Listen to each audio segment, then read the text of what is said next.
Hola de nuevo. Bueno, venga, vamos a continuar con San Agustín de Hipona. En el anterior vídeo vimos el problema de la realidad, y el problema de la realidad y el problema del conocimiento nos lo piden en selectividad. Ya sabéis que hay un problema que dice el problema de la realidad y o el conocimiento. Bien, pues aquí podríamos hacer un único punto en el que explicáramos el problema de la realidad y explicáramos el problema del conocimiento. ¿Por qué? Vamos a verlo. Fijaos. Comenzamos. La explicación agustiniana sobre el mundo y la existencia de Dios, es decir, el problema de la realidad, le lleva a establecer finalmente otro problema esencial, es decir, que deriva.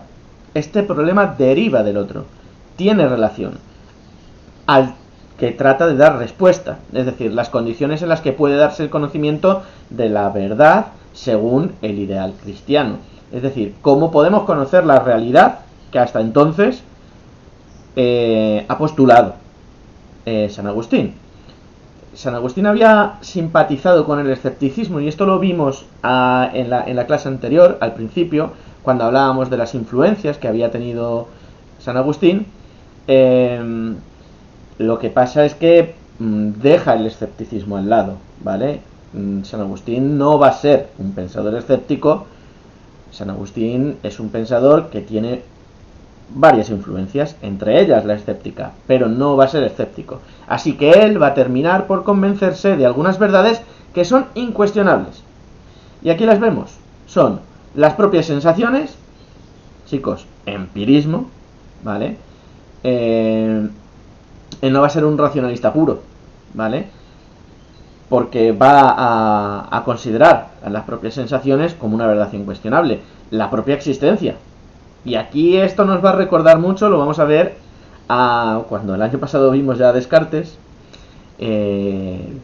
con su cogito ergo sum, es decir, pienso luego existo. Aquí lo va a formular de otra manera, lo vamos a ver. Bien, y luego los principios generales, es decir, un principio racionalista, totalmente. De hecho, después va a dividir los tipos de conocimiento, va a distinguir dos tipos de conocimiento, que son el conocimiento sensible y el conocimiento racional. Bien, venga, vamos a ello. Dice, una de las verdades incuestionables que existen con respecto al conocimiento son las propias sensaciones, los sentidos. Aunque de la existencia de las cosas captadas por la sensibilidad no hay un conocimiento totalmente cierto, y en eso está de acuerdo con Platón, por supuesto. Sin embargo, San Agustín nos afirma que los datos sensibles no engañan. Lo que ocurre, el engaño procede del juicio precipitado de las cosas. Y esto, de nuevo, nos recuerda un poquito a Descartes el año pasado. Cuidado, la sensación, si bien no nos puede dar una información totalmente fiable, no es porque no nos la esté proporcionando, sino porque nosotros, a lo mejor lo que ocurre es que nos estamos aventurando, precipitando en hacer un juicio acerca de la información sensible que nos está llegando, ¿de acuerdo? Es decir, si nosotros vemos el sol, nosotros, la información que está llegando del sol es la información que es, y esa información no nos está engañando, simplemente nos está llegando. Lo que ocurre cuando nosotros creemos, o quien crea, que el Sol tiene un diámetro de apenas 3 centímetros, pues se estará equivocando porque está haciendo un juicio precipitado. No se está deteniendo a estudiar con detenimiento, a hacer ciencia con detenimiento acerca de la distancia que existe entre la Tierra y el Sol, por poner un ejemplo. Este ejemplo no lo pone San Agustín en ningún caso, lo estoy poniendo yo. Un ejemplo de un juicio precipitado. Si nosotros consideramos la distancia que existe entre el Sol y el planeta Tierra y tenemos en cuenta el diámetro que nosotros estamos viendo desde aquí, podremos hacer un cálculo. Y eso ya no será un juicio precipitado de las cosas, sino que estaremos haciendo ciencia, estaremos cogiendo esa información sensible y nos estaremos sirviendo de ella, ¿vale? Bien, la propia existencia. Dice, el conocimiento de la propia existencia parece una verdad irrefutable. Yo existo. Yo estoy existiendo. Incluso los demás también, ¿vale? Es que incluso el escéptico está seguro de la propia existencia, porque aunque me equivoque siempre,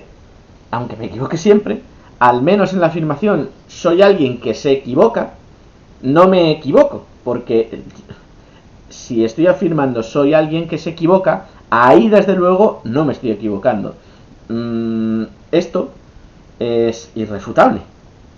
Chicos, si yo soy alguien que se equivoca, en esa afirmación, yo puedo decir, efectivamente yo soy alguien que se equivoca. Ahí no hay ninguna equivocación, ¿de acuerdo? Vamos a continuar un poco. ¿Puedo razonablemente dudar de mi existencia, aun suponiendo que todos mis juicios estuvieran siempre equivocados?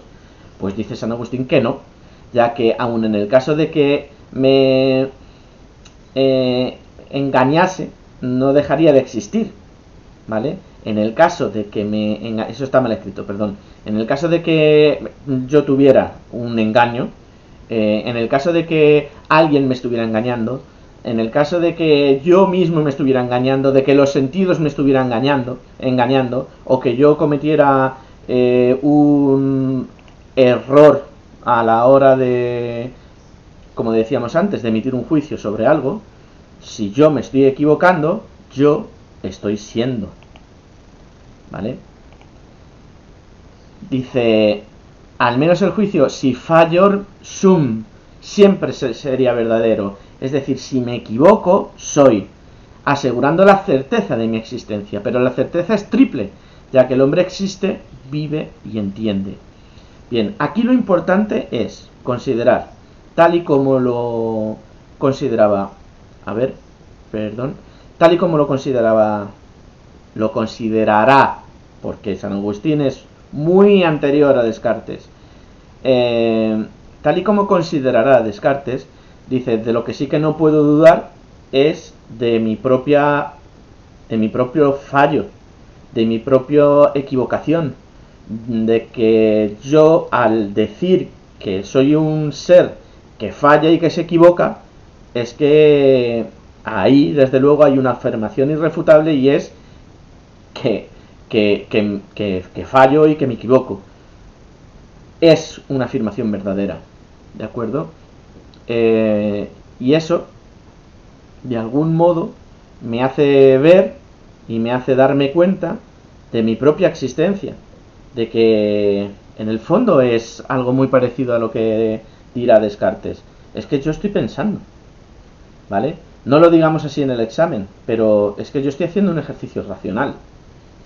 Me estoy dando cuenta yo mismo de que yo estoy razonando, de que yo soy capaz de equivocarme, de que yo soy capaz de hacer juicios precipitados, y eso me da a mí la seguridad de que desde luego mi propia existencia es. ¿De acuerdo? Bien. Si tenemos dudas acerca de esto, porque voy a intentar hacer el vídeo un poco fluido, chicos, no quiero que me quede un vídeo muy largo, entonces ir apuntando. Si esto no os queda muy claro, ya sabéis, a través del grupo me mandéis un mensaje y yo os lo explico con todo el detenimiento del mundo. Y si no, a través de la plataforma, en clase, cuando queráis, ¿de acuerdo? Yo voy a ir avanzando y todas las dudas que vayáis teniendo las vais apuntando, ¿de acuerdo? Venga, vamos con los principios generales. Esto es un principio racional o racionalista, ¿vale? Dice, si el ser humano vuelve la vista hacia su interior, es decir, hacia su propia razón, si se analiza a sí mismo, descubre principios e ideas que no son mudables, como las sensaciones, ¿vale? Puedo tener frío ahora, pero luego dejar de tenerlo. Puedo sentir miedo ahora, pero dejar de sentirlo después. Puedo, no sé, tener una presencia iluminadora, me refiero en cuanto a la luz, no en cuanto al conocimiento, es decir, que haya una luz y que de repente se apague esa luz y ya no la tenga. Pero cuando nosotros hacemos un análisis hacia dentro, buscamos principios e ideas que son irrefutables, que son inmutables y eternas, que son verdades necesarias, podemos encontrarlas. Podemos encontrar verdades que, si buscamos su contrario, sean un absurdo, ¿vale? Como el principio de no contradicción. Una cosa no puede ser y no ser al mismo tiempo, por ejemplo, ¿vale? El principio de no contradicción. De hecho,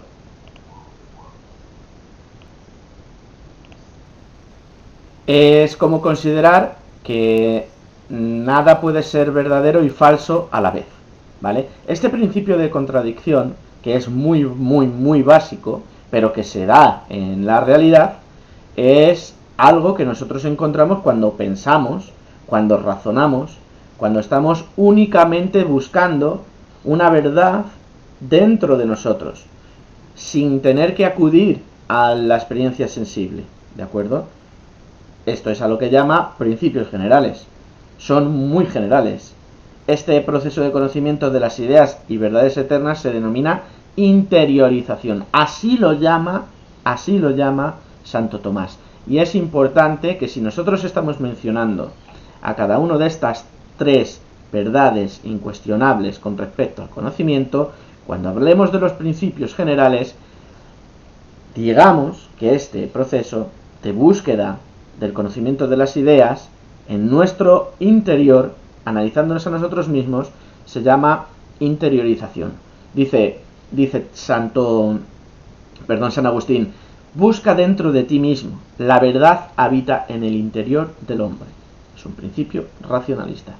Distingue San Agustín varios tipos de conocimiento. Asegurada su posibilidad. Por un lado el conocimiento sensible y por otro lado el conocimiento racional.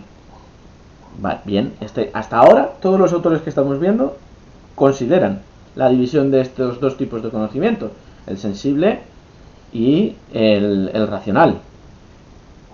Unos le dan más importancia a un tipo de conocimiento, otros le dan más importancia o más presunción de veracidad a un conocimiento que a otro.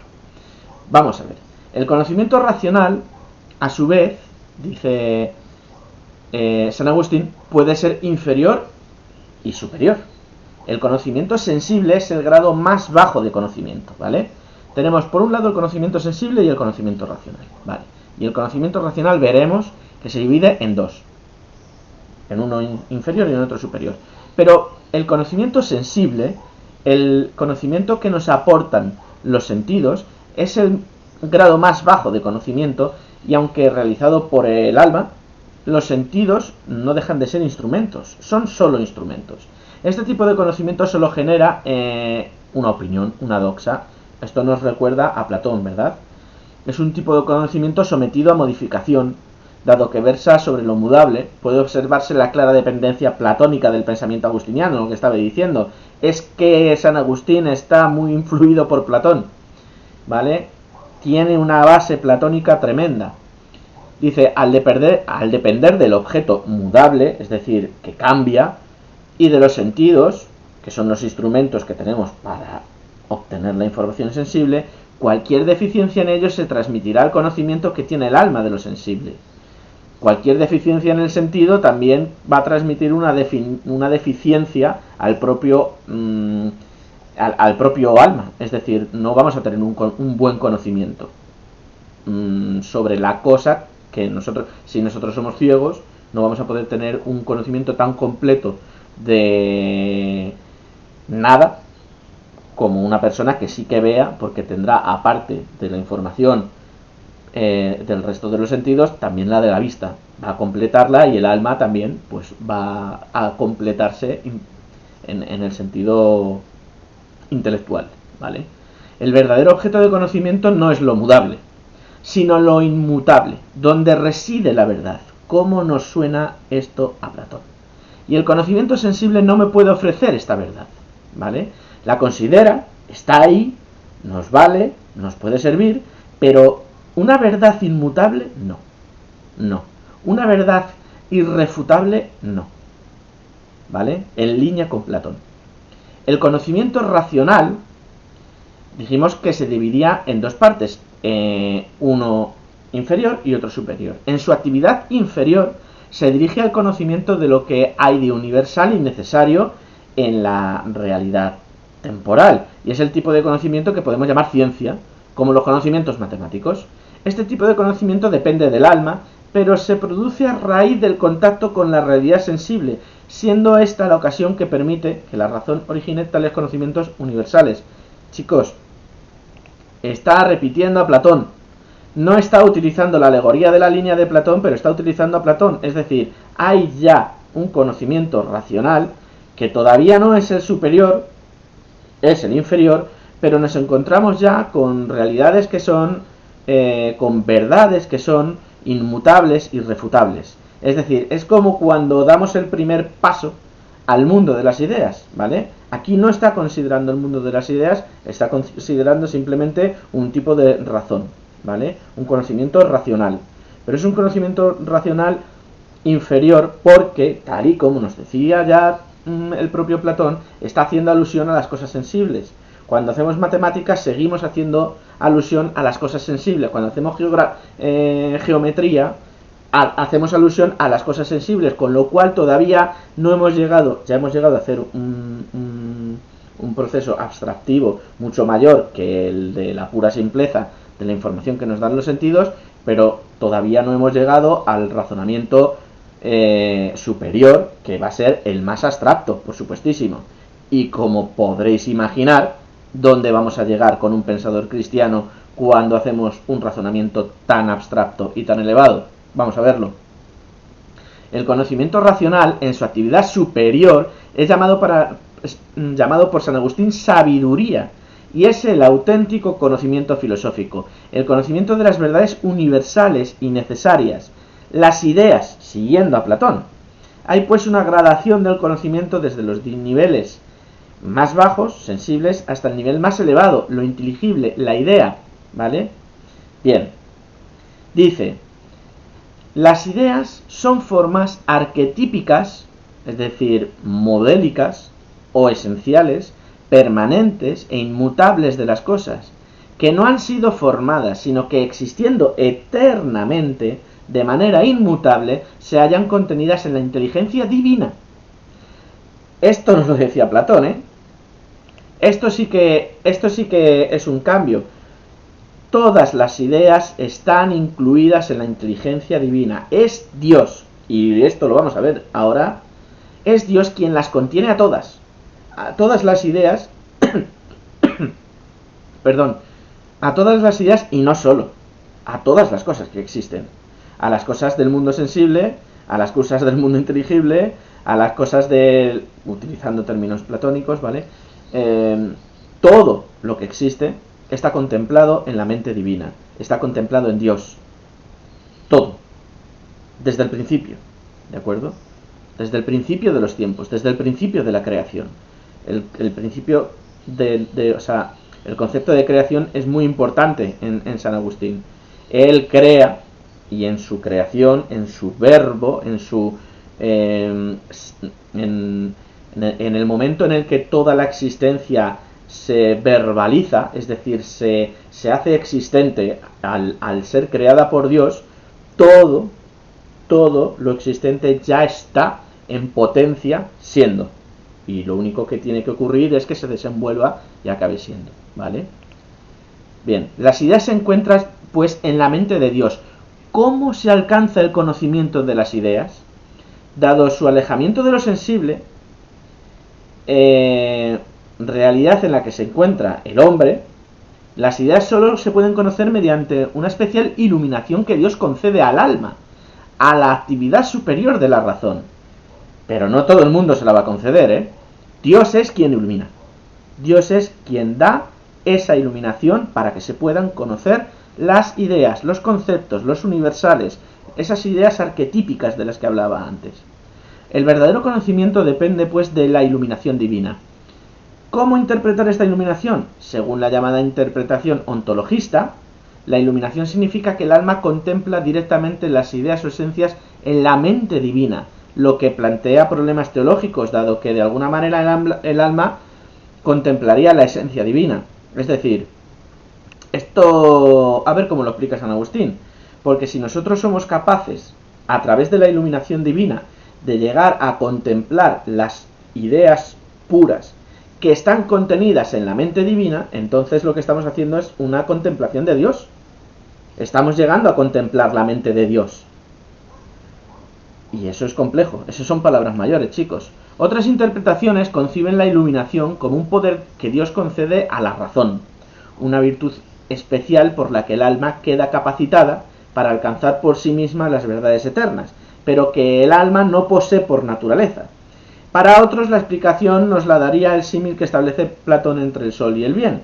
La idea de bien ilumina todas las demás realidades, la idea de perfección, como veíamos también, ilumina todas las demás realidades permitiendo que sean captadas, presentándose así como la fuente de ser y el conocimiento. En definitiva, nosotros tenemos una capacidad racional superior que es aquella que nos permite llegar a las ideas, a los conceptos que son inmutables, que son irrefutables, y esas están contempladas en la mente de Dios, en la mente divina.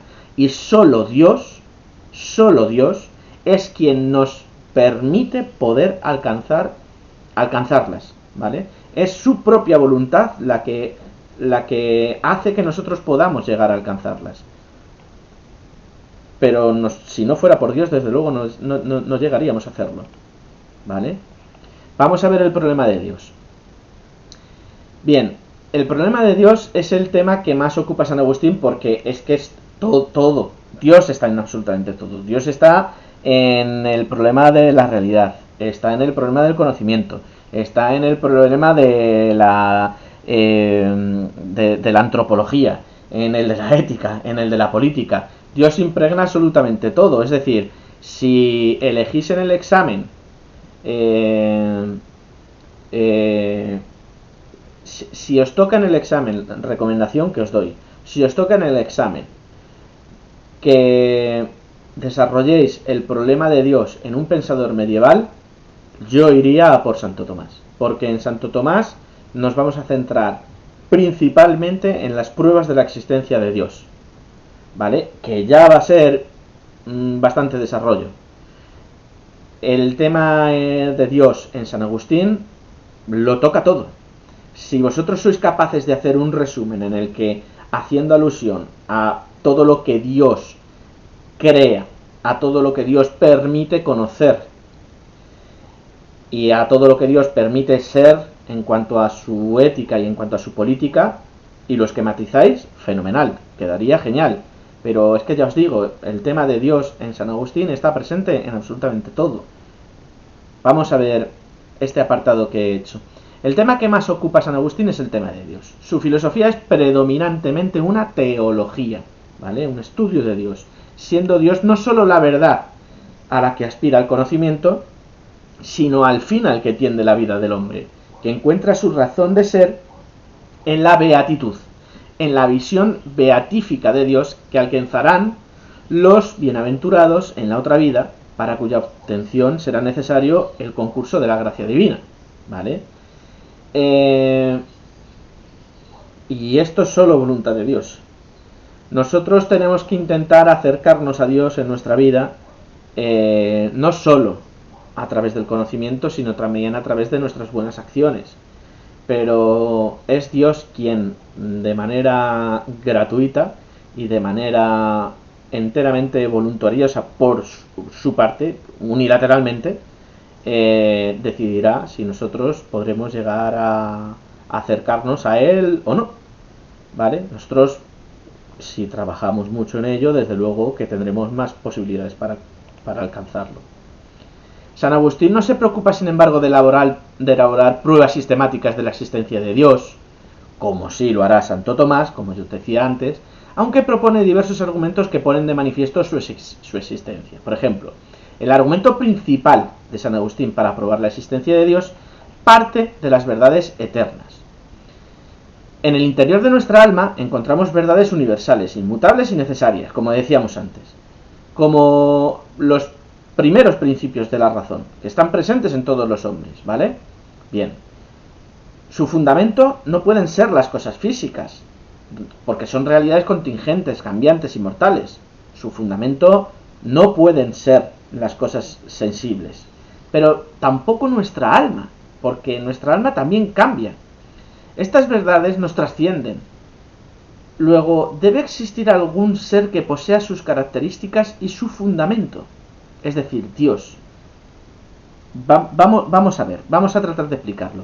Dado que es tan superior y distinto de las cosas finitas, no podemos conocerlo con total fidelidad, pero sí cabe una cierta comprensión de su ser.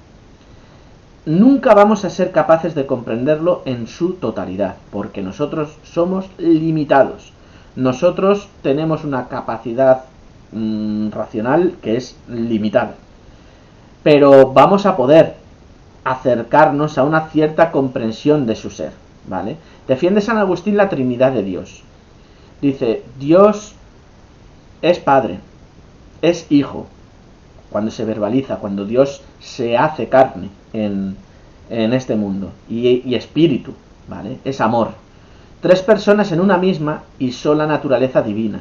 Dios es el principio y fuente de todos los seres, la realidad plena, la realidad que no puede ser más plena, no puede ser más perfecta, no puede haber nada mayor que Dios. Es inmutable, es infinita, única, simple, eterna y perfecta. Es el bien, la verdad, la belleza y el ser. Es todo lo perfecto, ¿vale? Es muy distinto a todas las cosas finitas. Y es muy difícil captar la realidad de su ser enteramente porque nosotros no estamos capacitados para ello, ¿vale? Es decir, estas verdades nos trascienden, es lo que decía antes, nos trascienden, nos superan.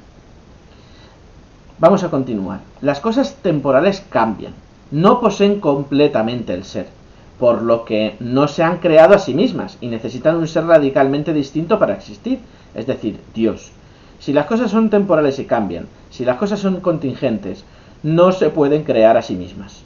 Tiene que haber algo superior, algo perfecto, algo que sí que tenga la capacidad de crear, de cambiar, porque no es contingente, no es temporal. Estas entidades forman el mundo finito, las cosas de nuestro mundo y nosotros mismos, en el que encontramos sustancias espirituales y sustancias materiales, y todas ellas, incluidos también los ángeles, que son las sustancias espirituales, han sido creadas por Dios libremente y desde la nada. Libremente, porque podían haberlo hecho, y desde la nada. Antes de la creación no había nada, y Dios crea ex novo. Dios creó la materia informe y caótica en la que depositó todos los gérmenes de las cosas, ¿vale? Depositó esa potencialidad de ser de todas las cosas o razones seminales, como ya vimos, de lo que a lo largo del tiempo irán formándose todos los seres. Utilizó unos modelos o arquetipos para crear las sustancias finitas, lo que vimos, chicos, la doctrina del ejemplarismo, las ideas que existen en su mente o inteligencia, y que son como las esencias de todas las cosas, eternas, inmutables, y fundamento de todo conocimiento perfecto. Así que Dios gobierna y administra todas las cosas del mundo, y las dirige a los fines que le convienen para su perfección. Chicos, es que este apartado, he hablado de las cosas principales, de los atributos principales de Dios, de lo que se puede decir de Dios. Pero somos seres tan limitados y tan finitos que nos quedamos cortos cuando hacemos una descripción de lo que Dios es, según San Agustín, que parece que estoy dando una misa yo ahora. En fin, vamos a pasar al siguiente punto, ¿vale? Ya os digo, ir apuntando todo lo que no vaya quedando perfectamente claro, por favor. El problema del ser humano. Voy a ver un momento cuánto tiempo llevamos. Media hora. Venga, vamos un poquito más. San Agustín interpreta al ser humano según el modelo dualista platónico. Es decir, el hombre es un alma inmortal que ocupa y se sirve de un cuerpo mortal, ¿vale? El hombre es un alma inmortal, ¿vale? Que ocupa y se sirve de un cuerpo que es mortal. El alma no ha existido eternamente, sino que fue creada por Dios. El alma no es un ente eterno. También Dios lo creó, por supuestísimo. Las cosas materiales y las cosas espirituales, todas fueron creadas por Dios. No obstante, como herencia del pecado original, es decir, el pecado que en origen cometieron Adán y Eva, está dominada por el cuerpo. Todo ser humano tiene la marca del pecado original. El pecado cometido en el origen de la creación por Adán y Eva. Cuando Dios ordena y ellos no cumplen la orden de Dios. Ese pecado original del ser humano les va a arrastrar a la humanidad hasta la llegada de Cristo, que se va a sacrificar por nosotros, ¿vale? Esta herencia del pecado original explica la tendencia constante del hombre a abrazar el mal, ¿vale? Y si nos ponemos a explicar un poquito más esto, ya no es que sea del hombre, es decir, del ser humano, sino que fue la mujer quien cometió el error, ¿eh? Que no se nos olvide. En fin, no vamos a profundizar en eso porque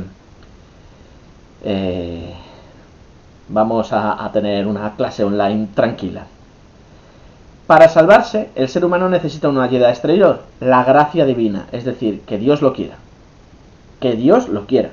Este pensador, San Agustín, aplica al alma humana la concepción trinitaria de Dios, como veíamos antes. Dios, Padre, Dios, Hijo, Dios, Espíritu Santo. El alma entiende, es decir, es inteligente. El alma quiere, es decir, tiene voluntad. Y el alma recuerda, es decir, su identidad perdura en el tiempo. El alma está ligada pues a la temporalidad. Ella vincula el pasado, tiene memoria, y el futuro, tiene expectativas con el presente. Es decir, el alma está también vinculada al tiempo, ¿vale? Lo único que no está vinculado al tiempo es Dios, ¿de acuerdo? Y el alma tiene una serie de facultades, ¿vale? Las del entendimiento que vimos antes, pero también la de la voluntad, y es muy importante, ¿vale? Porque Dios tiene voluntad y el ser humano, hecho a su semejanza, también tiene voluntad, ¿vale? Y recuerda, ¿vale? Recuerda, tiene memoria y tiene expectativas, ¿vale? Está ligada, pues, a la temporalidad. Uno de los temas que todos los pensadores cristianos tratan es el de la libertad humana, y aquí nos metemos en algo muy importante en este epígrafe, ¿vale? Porque debemos hacer alusión a este dualismo de herencia platónica en el que el alma es el propio hombre que ocupa y se sirve del cuerpo mortal, como veíamos, que ha sido creado por Dios, que tiene la marca del pecado original, que el alma tiene la capacidad de entender, que tiene la capacidad de querer, de voluntad. Mencionamos todo esto, pero es importantísimo en San Agustín mencionar que el ser humano tiene libertad. Y vamos a ver qué tipos de libertad, porque ahora veremos la libertas o máxima libertad o el libre albedrío. Y vamos a ver cuál es la diferencia, y esto hay que mencionarlo sí o sí.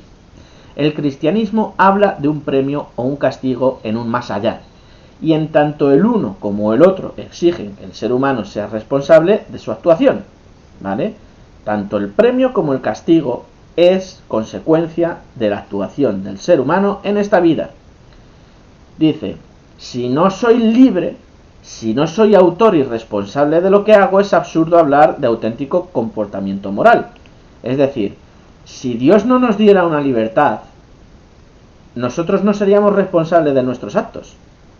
Yo, si cometo un crimen y creo que existe un determinismo absoluto en mi actuación dada por Dios, entonces yo podría decir que no es mi culpa, sino que es la de Dios, porque sí, lo ha decidido Él que sea.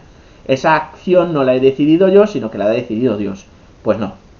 Dice San Agustín, eres tú quien decide. Porque Dios a ti te otorga una libertad. Y eres tú el responsable de tus acciones. Vamos a verlo. Por otra parte, si la gracia divina es imprescindible porque el ser humano está corrompido por el pecado original, es decir, necesitamos que Dios nos ayude porque estamos corrompidos por ese pecado original, ¿cómo puedo ser responsable de mis actos? San Agustín trata esta temática en su libro del libero arbitrio, y es este precisamente el texto que puede, el texto que puede caer en el examen, ¿vale? Ya sabéis que tenéis a vuestra disposición en la plataforma, en el aula virtual, el texto de Bruño, en el que aparece justo el fragmento que hasta ahora han pedido en la Universidad de Alcalá, en las universidades de Madrid, para hacer la EBAU aquí, y luego el análisis de todo ese texto, ¿de acuerdo? Y es justo esta obra. Bien, sobre el libre albedrío. A partir de las reflexiones de este pensador, este tema iba a ser una cuestión abierta y constante en toda la historia del pensamiento occidental. Y es que chicos, yo entiendo que os quejéis de la cantidad de temario que tenemos, pero es que resumir esto es increíblemente difícil porque son disquisiciones muy complejas y muy profundas, pero vamos a intentarlo. Para entender bien la concepción de San Agustín sobre la libertad es necesario tener presente que distingue entre libertas y liberum arbitrium. Bien, libertas o máxima libertad, por un lado, es el anhelo de amar el supremo bien y de satisfacer así la búsqueda humana de felicidad, ¿vale? En su visión cristiana, Dios es el bien supremo. Con él, el ser humano lo tiene todo y alcanza la máxima felicidad. Cuando el ser humano anhela a Dios y ama a Dios, hace pleno uso de su libertad. Así, el hombre más libre es aquel que realiza lo que le es necesario para su supremo bien. Es decir, esta libertad es la libertad de obrar bien, de acercarnos a Dios, de tomar buenas decisiones, de escalar hacia la cumbre en la que Dios se encuentra, ¿de acuerdo? Que nuestras acciones estén encaminadas a encontrarnos con Dios. Esa es la máxima libertad, la libertad plena, la libertad más, no sé cómo decirlo, más pura, más, es que nos lleva a Dios, es que nos lleva a la perfección, al bien supremo. Pero luego está el liberum arbitrium o libre albedrío, que consiste en la capacidad de decidir libremente. Pero esta capacidad es una capacidad frágil y debilitada como consecuencia de ese pecado original, porque, como decíamos antes, el pecado original nos arrastra siempre a cometer pecado, ¿vale? Y es algo de lo que no nos podemos librar. Adán, antes del pecado original, podía no haber pecado. Su culpa se ha transmitido a Adán y Eva. Podía no haber pecado. Su culpa se ha transmitido a toda la humanidad. Así, y esto podemos estar de acuerdo o no, pero es que es lo que sostienen los cristianos. Así, el ser humano, a causa de su naturaleza corrompida, a menudo tiende al mal. Solo puede elegir y hacer el bien si recibe la gracia divina, no las gracias, ¿vale? Que hay una errata ahí con esa S. La gracia divina, que este es un don gratuito de Dios a sus elegidos, ¿vale? Esto no le corresponde a todo el mundo, ¿vale? Hay a quienes la gracia divina, quienes disfrutan de esa gracia divina y quienes no, ¿de acuerdo? Pero el libre albedrío es además lo que va a generar que nosotros después podamos tener una recompensa o un castigo después de nuestros días, ¿vale? Es decir, si nosotros obramos mal es nuestra culpa porque nosotros tenemos libre albedrío. Si obramos bien, si obramos yendo hacia Dios, si nos encaminamos hacia Dios, entonces estamos teniendo una libertad plena, que es lo que decíamos antes, la pureza, la perfección de nuestras acciones, ¿de acuerdo? Y esa es la máxima libertad o libertas, ¿de acuerdo? Mira, un fragmento. Dice, por otra parte, si el hombre careciese del libre albedrío de voluntad, si no fuéramos libres, ¿cómo podría darse aquel bien que sublima a la misma justicia y que consiste en condenar los pecados y en premiar las buenas acciones? ¿Cómo podría, está diciendo aquí Dios, emitir juicios para condenarnos o para premiarnos? Porque no sería ni pecado ni obra buena lo que se hiciera sin voluntad libre. Y por lo mismo, si el hombre no estuviera dotado de voluntad libre, sería injusto su castigo. E injusto sería también el premio. Porque Dios ya lo habría decidido por nosotros. Pero es que somos nosotros quien decidimos. Mas por necesidad ha debido haber justicia. Así en castigar como en premiar. Porque esta es uno de los bienes que proceden de Dios. Necesariamente debió, pues, dotar Dios al hombre de libre arbitrio. Muy bien, chicos, somos libres. Y como somos libres, somos responsables de nuestros actos, ¿de acuerdo? Vamos a ver cuánto llevamos, 41 minutos. Vamos a dejarlo aquí y vamos a terminar con la ética y la política en el tercer vídeo.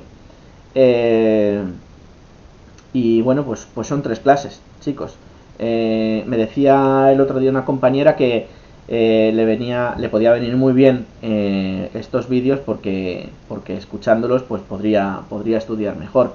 Ojalá y tuviera tiempo y lo pudiera hacer con todos los autores, pero si al menos lo puedo hacer con San Agustín para que vosotros lo veáis en casa detenidamente y que así podamos pasar a Santo Tomás en clase para que nos dé tiempo a completar el bloque de la Edad Media antes de que llegue la primera evaluación, pues se cumplen los objetivos que yo tenía de cara a la temporalización de esta asignatura, ¿vale?